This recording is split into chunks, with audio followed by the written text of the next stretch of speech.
चाहता हूं कि हम आज ही सुप्रीम कोर्ट के प्रेमिसेस से एक प्रोटेस्ट कॉल करते हैं और उस घटना की भर्त्सना करते हैं जो एक घटना हमारे चीफ जस्टिस के साथ हुई है। बिल्कुल भी उन्हें अकेला समझने की भूल ना करे सुप्रीम कोर्ट, और सुप्रीम कोर्ट के जितने भी एडवोकेट हैं, हम पूर्ण रूप से इस मामले की भर्त्सना करते हैं और सुप्रीम कोर्ट के हम तमाम जो बार एसोसिएशन के भी बोलना चाहते हैं कि कृपया करके उनका एनरोलमेंट कैंसिल करे, उनकी प्रैक्टिस का जो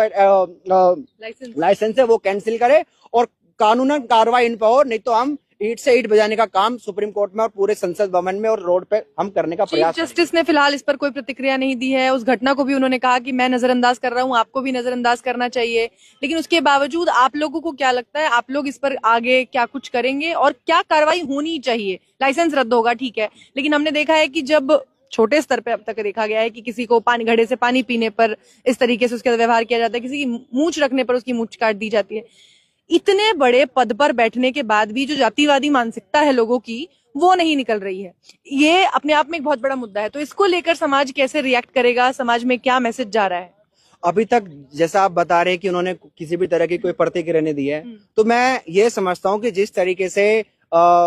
जो जस्टिस बी आर गवई है, उनकी माता जी को अभी आरएसएस का इनविटेशन मिला था कि वो आरएसएस के 100 साल के प्रोग्राम में आए, लेकिन उन्होंने इस प्रोग्राम के लिए मना कर दिया। तो आप कहीं क्रोनोलॉजी नहीं समझ रहे इस मामले की। ये क्रोनोलॉजी यही है कि जब वहां पे रामनाथ कोविंद चले जाते हैं, रामनाथ कोविंद वहां बोलते हैं कि ये देश भारत के संविधान से चलेगा, मनुस्मृति से नहीं चलेगा, और जबकि आरएसएस को तो हमने देखा कि हमेशा वो तो मनुस्मृति की बात करते हैं,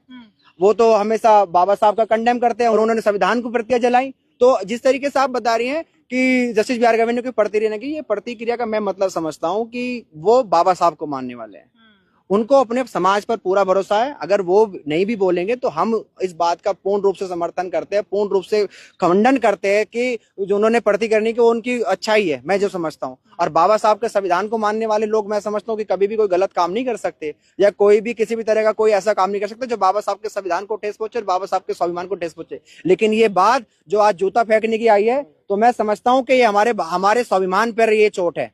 जैसे SC/ST एक्ट में अगर आपने देखा होगा कि जिस तरीके से पूरा रोड जाम किया गया था और रातों रात वो SC एक्ट को उन्होंने वापसी किया था, जो उन्होंने अमेंड किया था, ये मैं समझता हूं कि अब जो जस्टिस बी आर गवई के लिए पूरा दलित समाज और पूरा बहुजन समाज रोड पर होगा। और आज मैं इस सुप्रीम कोर्ट के प्रांगण से आपको ये मैसेज देना चाहता हूं कि जल्दी हम एक प्रोटेस्ट कॉल करेंगे और जस्टिस बी आर गवई की सेफ्टी के लिए भी कंसर्न रहेंगे हम, और पार्लियामेंट में भी इस सवाल को उठाने का हम पूरा प्रयास करेंगे। मेरा नाम एडवोकेट DK पाठक है, मैं SCBA मेंबर हूँ, supreme court bar association member हूँ। मेरे साथी वकील ने बहुत अच्छी बात कही, और जो भी ये इस तरीके से देखिए, जुडिशरी सबसे प्राइम पर है ना हमारे